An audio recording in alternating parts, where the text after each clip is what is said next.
Okay. All right, looks like we're recording.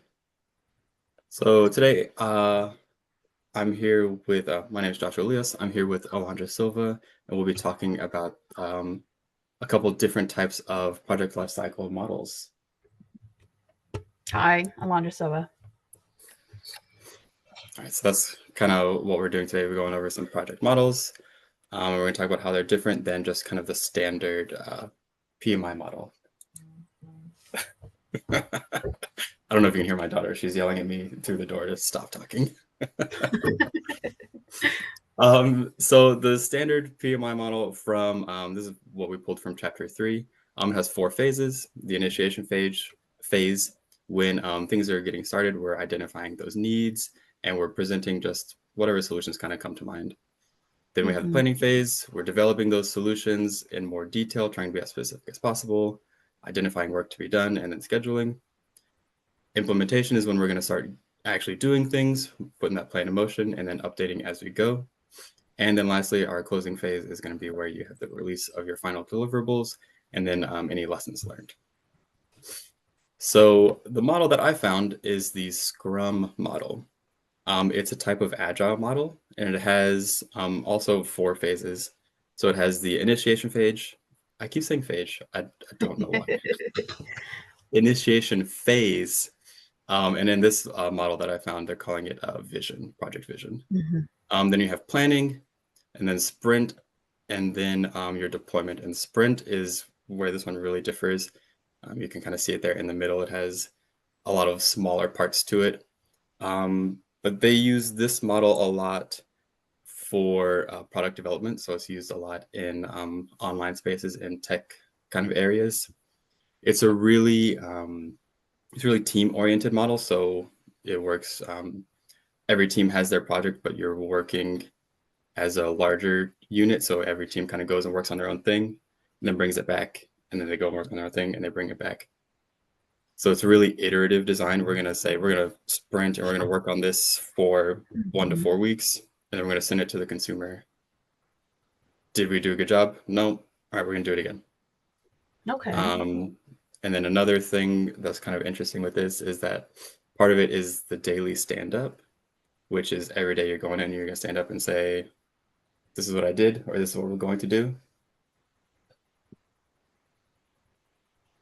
So my wife is at the window looking for car keys. Um, but yeah, so you'll sprint and you're just gonna kind of keep doing that, and that's where that iterativeness comes in. Just keep doing it Mm-hmm. until your client is satisfied with the work that you've presented. So it's kind of like daily check, that 24 hours, like just daily check-ins to see where everybody's at. Pretty much, yeah, either 24 hours or a couple of days, but you're Mhm. checking in very, very frequently rather than kind Okay. of in that base model. You're just kind of plugging along, kind of down Mm-hmm. a train track, kind of so to speak. This Yeah. one's more, we're going to sit in this loop for a really long time, and Yeah. then we're going to go and give you the finished product. Nice. It does seem like it's a lot of more moving parts. Yeah, it definitely feels like everyone kind of has their own thing, and everyone has to be Mm-hmm. really on top of it. All right. So I chose the Six Sigma model. It's data driven using statistical methods to eliminate defects and improve quality. It does have 6 phases, which that's 2 more phases than the PMI model. It has define, measure, analyze, improve, and control. Um, this model, the biggest thing is just like trying to anticipate any defects that the project may have and coming up with solutions right away versus like waiting as they pop up, and then of course improving the quality to ensure that they're not using going over budget and that we're actually saving money.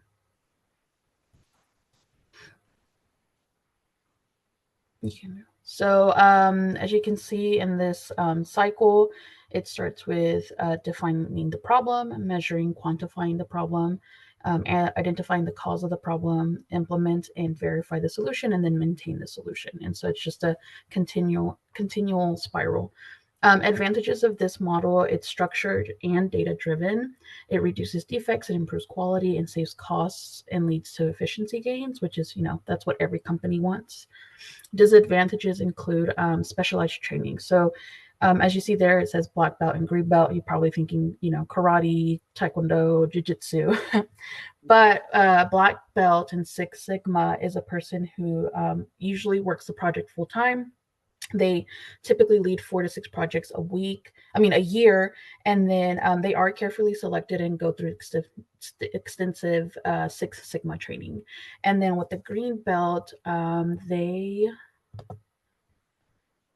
usually specialized team members as well, and they work on the Six Sigma projects part-time. They're not necessarily on it full-time. And then they provide relevant training in the Six Sigma model to others. And then it is time consuming. It is resource intensive, and unfortunately it is too rigid. So those are some of the disadvantages for the Six Sigma model. Are there any other, like, you have the specialized training, like the black belt and the green belt? Are there any other categories, or is it just those two? So there's also the project team members, and they just work on it on a part-time basis. Yeah. And then you have master black belts that are experienced black belts, and they're like the technical resources to all the other belts. And then you have the champion, who is the organization's strategic and tactical business leader. So all these names are very interesting. Yeah, And so the champion is like, he or she projects the charters, reviews project progress, and ensures success throughout the project. It's really cool. I don't know if you ever watched it, but every time I see Six Sigma, I think of 30 Rock, the TV show from like a long time ago. Or not a long time No, ago, I've but never heard of that. every time it makes me laugh so hard. All right. So that kind of wraps it up for us. We hope our listeners enjoyed or learned something. And we look forward to everyone's feedback and to also seeing your videos. Yep. So go ahead and end our recording here.